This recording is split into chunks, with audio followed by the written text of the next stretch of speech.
a seat for next to Secretary Lee.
We'll be starting in about 1 minute. Thank you.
Good morning. Good morning. Good morning. Good morning, everybody. Good morning. Thank you, guys. Good morning. Good morning. Good morning. Please take a seat, everybody. Thank you. Good morning, everybody. Good morning. I am humbled to be with each and every one of you in this historic State House, as in this moment, we're prepared to make our own history together. Because there's something that we know is that things do not just happen. Things are made to happen. And you all in this room have made some pretty extraordinary things happen. The Maryland State Constitution vests the power to pardon in the office of the governor, and the governor alone. This is a responsibility that I take very, very seriously. And that is why this morning, with deep pride and soberness, I will pardon over 175,000 convictions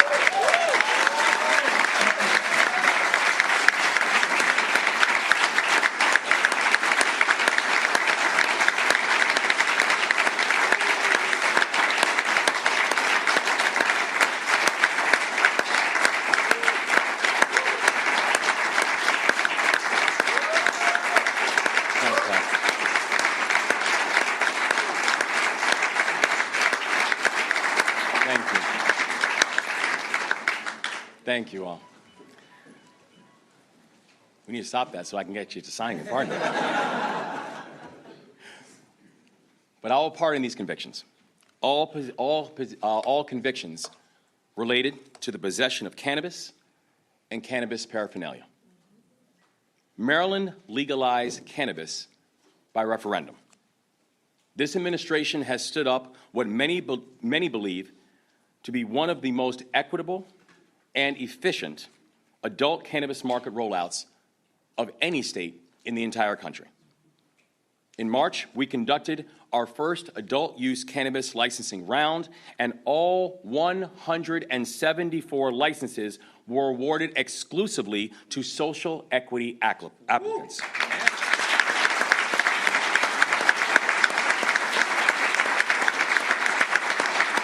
And to be clear, that's the first time that has happened in our nation's history. Yes.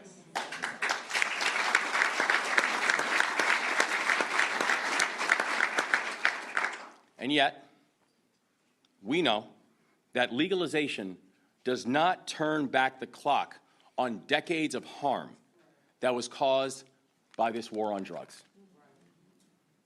Legalization does not erase the fact that nearly half of all drug arrests in Maryland during the early 2000s were for cannabis. It doesn't erase the fact that Black Marylanders were 3 times more likely to be arrested for cannabis than white Marylanders before legalization. It doesn't erase the fact that having a conviction on your record means a harder time with everything, from housing to employment, to education. It doesn't erase the fact that people who were arrested for cannabis 3 or 4 or 40 years ago still have those convictions on their records to this day. We cannot celebrate the benefits of legalization if we do not address the consequences of criminalization.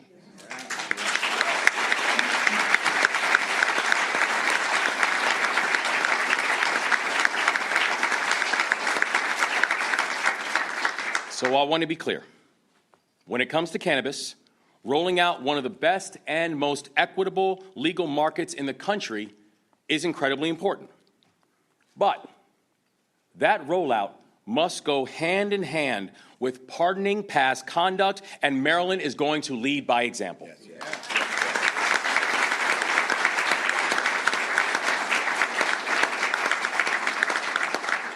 So today, this executive order is the most sweeping state-level pardon in any state in American history. That's right.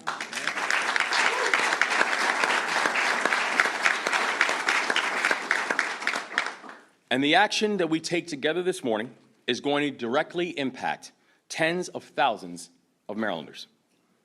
So first, I will grant pardons to Marylanders who have been convicted for misdemeanor possession of cannabis. And second, I will grant full pardons to Marylanders who have been convicted of certain misdemeanor possession crimes of drug paraphernalia. So we aren't nibbling around the edges. We are taking actions that are intentional, that are sweeping, and unapologetic. And this is the largest such action in our nation's history. But there's a reason that we're being so intentional today. And there's a reason that we're moving so swiftly. And that reason is because we've studied our history. Policymaking is powerful. And if you look at the past, you see how policies have been intentionally deployed to hold back entire communities. We're talking about tools that have led to the mass incarceration of black men and boys. We're talking about tools that have led to restricted access to jobs and housing in minority communities. We're talking about tools that have led to an 8-to-1 racial wealth gap in our state. Because we know we do not get to an 8-to-1 racial wealth gap because one group is working 8 times harder. Tools that have been used to create these disparities. And to undo that kind of intentionality, we need to apply intentionality of our own. So today, we take a big step enacting the kinds of policies that can reverse the harm of the past and to help us to work together to build a brighter future. So now this is a big deal. This is a really big deal. And we could not have gotten here without the extraordinary partnership of our incredible lawmakers and leaders and advocates. I want to thank our remarkable Attorney General Anthony Brown for all of his work in making today happen.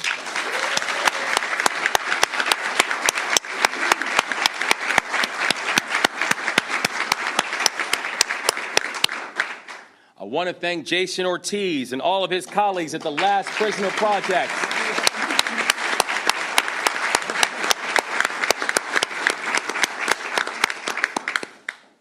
I want to thank Heather Warnken from the University of Baltimore School of Law.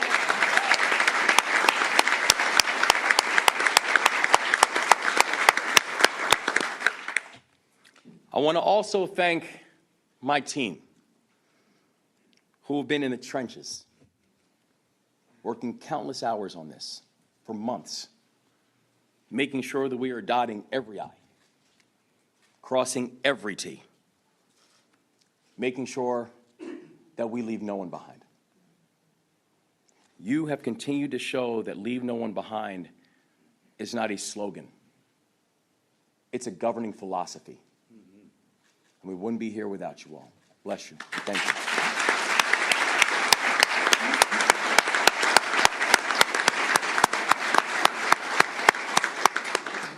I want to thank all of our legislative partners, and specifically, I also want to give a shout out to the leader of the Legislative Black Caucus, Janelle Wilkins, for her work.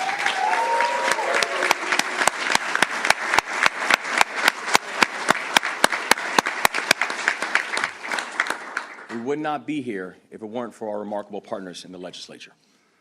We would not be here if it were not for our remarkable partners in law enforcement, who've worked in partnership every single step of the way. We would not be here if it were not for our activists, who continue to push us to go farther, to go faster, to work harder, to make sure that we are accomplishing everything that this moment demands. We would not be here if it were not for our community champions, who continue to remind us, not just by words, but by deeds, who continue to remind us about the humanity of this work. And if you never forget who you were fighting for, you will never stop fighting. Each and every one of you have been part of this broad coalition that have got us here to this day. A day where Maryland is going to unapologetically lead, and where Maryland is going to use this moment to right many historical wrongs. We wouldn't be here if it were not for people like Shiloh Jordan.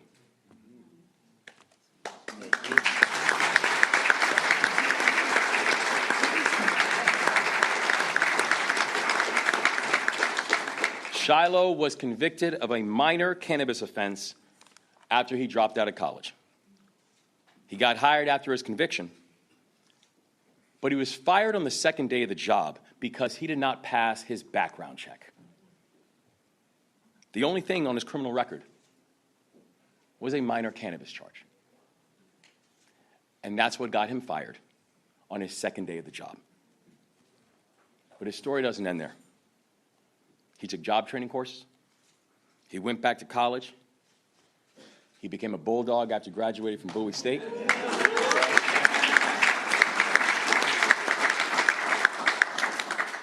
And today, he works with the remarkable Center for Urban Families in Baltimore, led by my guy, Joe Jones.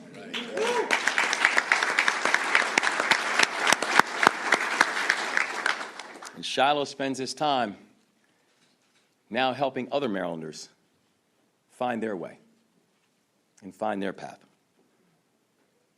Shiloh was not handed a second chance. He built one for himself, despite the odds, despite a system that was not built to support your second chance. And you made it count. But those successes do not change the fact that Shiloh still has a cannabis conviction on his record. It'll keep showing up in background checks, even if the conviction does not stop him from achieving his full promise. That thing on his record is going to continue to make it harder. And importantly, it's going to serve as a consistent reminder to Shiloh. Well, today, that ends.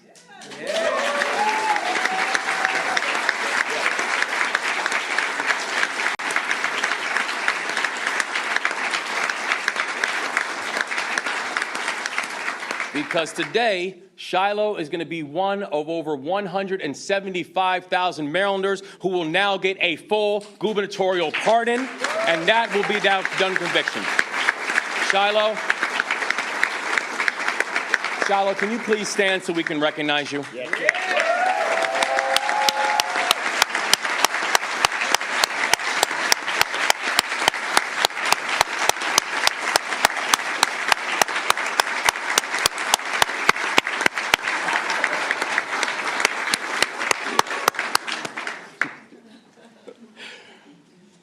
Great to see you, brother.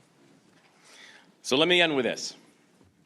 Today is a big step forward, but I want to be clear, it will not be our last. I think if people see anything about this administration, we move fast. We're going to make every single day count. We are going to use every lever at our disposal. Pardons, executive orders, the budget, working with legislative partners, anything and everything to make every day matter.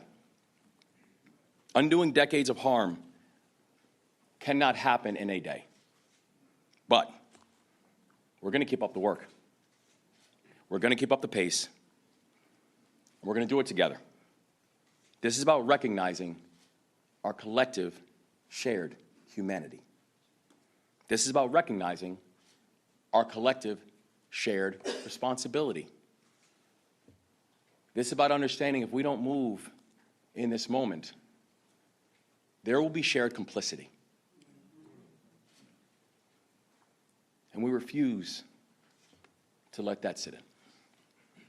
This is about changing how both government and society view those who have been walled off from opportunity because of broken and uneven policies. And as James Baldwin once said, the world changes according to the way that people see it. And if you alter, even by a millimeter, the way a person looks, or people, how they look at their own realities, then you can change it. Well, today, we start making that kind of change. It's a change that centers on how we look at one another. It's a change that centers on how we respect each other. And it's going to be the thing that helps Maryland to lead in this moment and in many moments to come. This is a big day, Maryland. A hard-fought victory. Not just for over 175,000 Marylanders and their families, but for the soul of our state.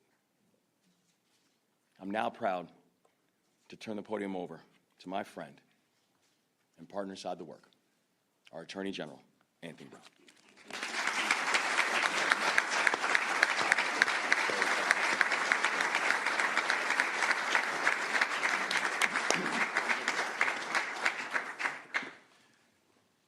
Governor Moore, thank you for your leadership, your beliefs, your strong convictions, and for your values, our shared values of fairness and equity. Today's announcement is significant for several reasons. First, it's long overdue. As a nation, we've taken far too long to correct the injustices of a system that is supposed to be just for all. Yet, within an unprecedented time frame, Governor, you took bold and courageous action. Second, the sheer magnitude of your executive order. You are wielding the immense power of your office for good, pardoning scores of Marylanders by pardoning 175,000 convictions. And third, your action today is about equity. It's about racial justice. While the order applies to all who meet its criteria, the impact is a triumphant victory for African Americans and other Marylanders of color who were disproportionately arrested, convicted, and sentenced for actions yesterday that are lawful today. Today is a momentous day for Maryland.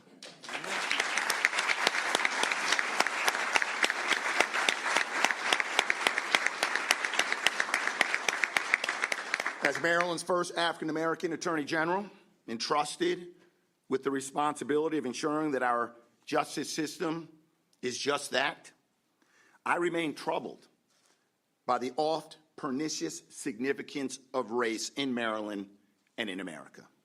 Too often, the color of one's skin defines one's opportunities. Too often, the enforcement of laws that are facially colorblind disproportionately impact people of color.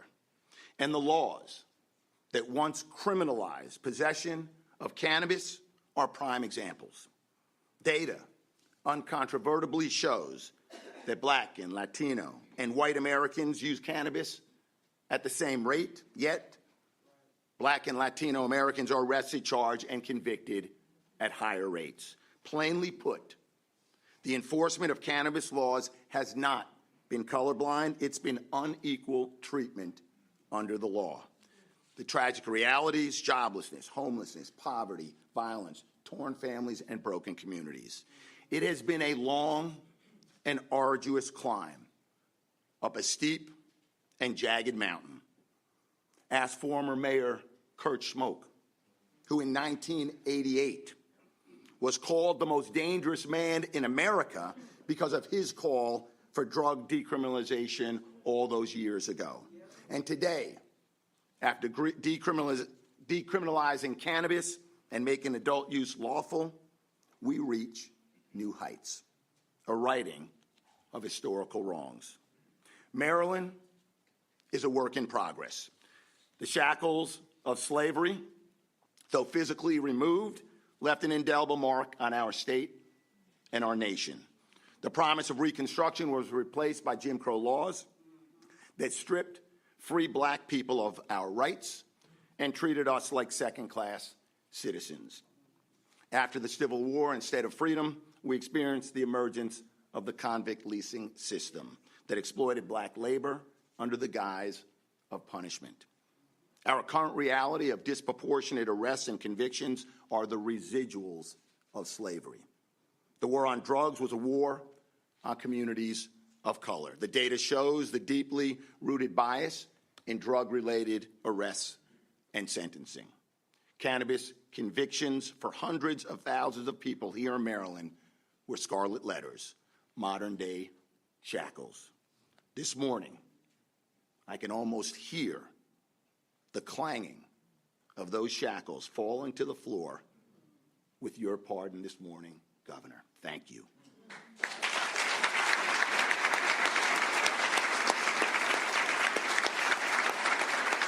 And as the governor said, there's more work to do. Maryland bears a sad distinction. We incarcerate black men at the highest levels in the nation. 71% of our prison population is black, yet we're only 31% of Maryland's overall population.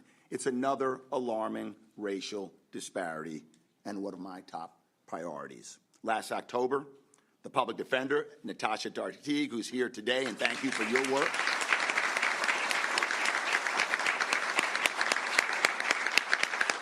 The public defender and I launched the Maryland Equitable Justice Collaborative. Our goal, working with 40 stakeholder organizations, many of whom are represented here in the room today, is to develop solutions to the problem of far too many young black men being sent to prison. Governor, I want to thank you for supporting this initiative, and again, thank you for today's pardon.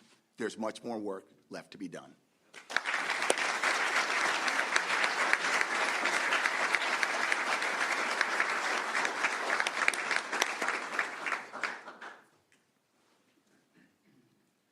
All right, how's everybody doing today? You ready to make history? Yeah, today is a beautiful day to make history. I just want to say thank you to Governor Moore and Attorney General Brown for bringing everyone together today. My name is Jason Ortiz, and I am the Director of Strategic Initiatives for the Last Prisoner Project. We are the nation's leading organization dedicated to helping everyone incarcerated for cannabis crimes find their freedom, reunite them with their families, and ensure their criminal histories do not prevent them from being full, productive members of society. And today we sit with nearly 3,000 Americans still incarcerated in federal prison and nearly 40,000 Americans incarcerated in state prisons. We want to thank Governor Moore for his leadership on this issue and for inviting us to be part of this historic moment. Though enforcing cannabis prohibition may be in Maryland's past, healing the harms it created must be part of its future. And simply put, justice is not achieved merely by legalization alone, but rather by deliberately undoing the harms caused by the war on drugs. As someone who at the age of 16 was arrested for cannabis possession and actually had an accelerated charge because I had paraphernalia and a pack of rolling papers, I was thrown out of school, denied access to my high school education, ripped from my family and my friends, and had to endure 2 years of isolation for a simple cannabis possession charge. The Last Prisoner Project applauds Governor Moore and his administration's actions to rectify this historic racial disparities caused by cannabis prohibition. This executive order goes further than any other cannabis clemency action in American history by including paraphernalia charges in addition to possession. And let's give it up for that.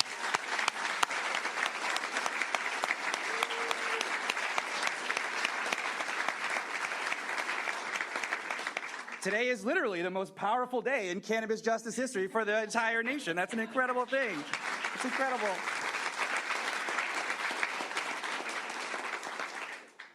And recently, in 2022, President Biden made history by becoming the first president to offer blanket pardons for federal possession of cannabis charges. His administration doubled down on this pardon when he boldly stated in this year's State of the Union that no one should be jailed for using or possessing marijuana. Biden also called for state governors to use the awesome power of clemency to address the lifelong consequences of a cannabis charge. The Last Prisoner Project has amplified this call through our Pardons to Progress campaign, which has sent tens of thousands of letters to governors across the nation. We are so proud that Governor Moore has boldly answered our call to action, setting the example of what state-level leadership looks like. So thank you for that leadership.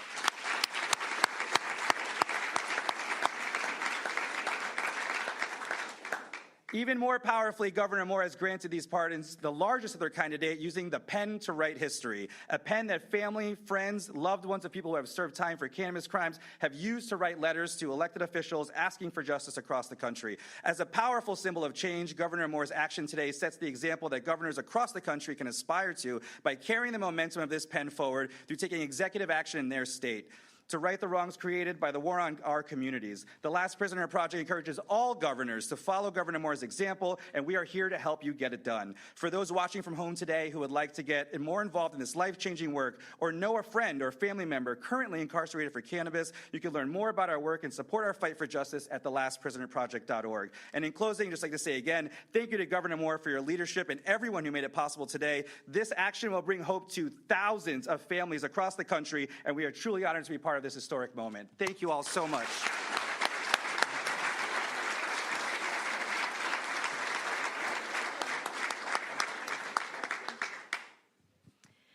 Good morning.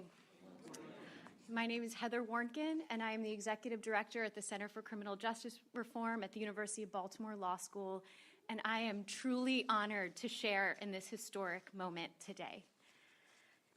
Today isn't just a win for thousands of Marylanders getting a fresh start to pursue education and employment and other forms of economic opportunity without the stain of a criminal conviction.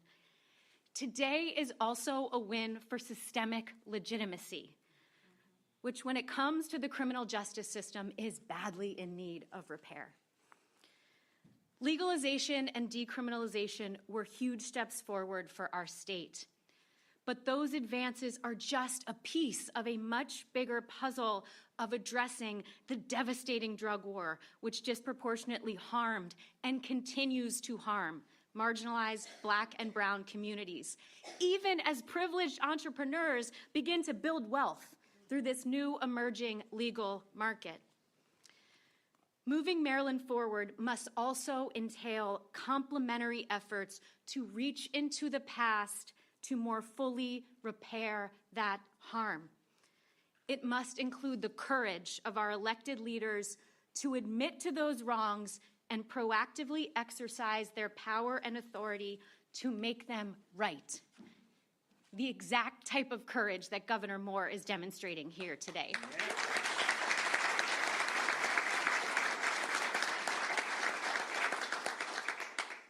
And while this profound power of executive clemency rests in the governor's hands alone, I am also here to underscore an enormous thank you to the people and organizations outside of the administration who made this possible. This historic moment is the product of partnership. Our center had the great honor of helping to convene a diverse and dedicated coalition of experts who kept showing up, not just to offer their insights to help advise the administration, but to push them to go further and not leave potential relief or hope on the table.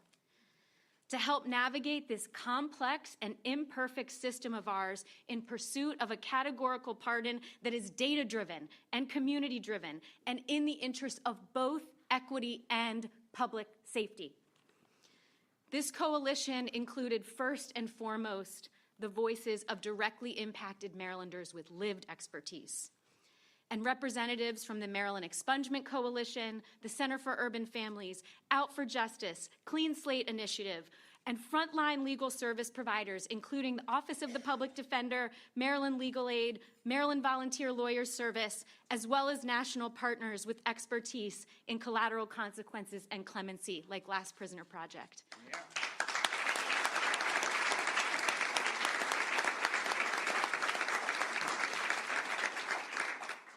The governor and his team sought and welcomed this partnership, saying, we will do this together so we can do this right.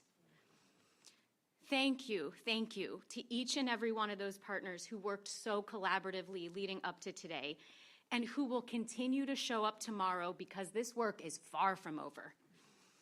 This is phase 1, and we commit to working hand in hand in phase 2 and beyond. Not just in continuing to support the administration in the further exercise of clemency in urgent and historic ways, but in partnering to address the related, intolerable injustices that persist even after Maryland's legalization. For example, the need to address legislatively the barrier that in this state, any probation violation, no matter how small, including decades-old possession of small amounts of now legal cannabis, permanently bars Marylanders from expunging their convictions. We have a lot of work to do. But for this moment here today, we celebrate this first step. We celebrate the justice and dignity and restoration that it represents. And filled with that momentum, tomorrow we keep forging ahead.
Sorry.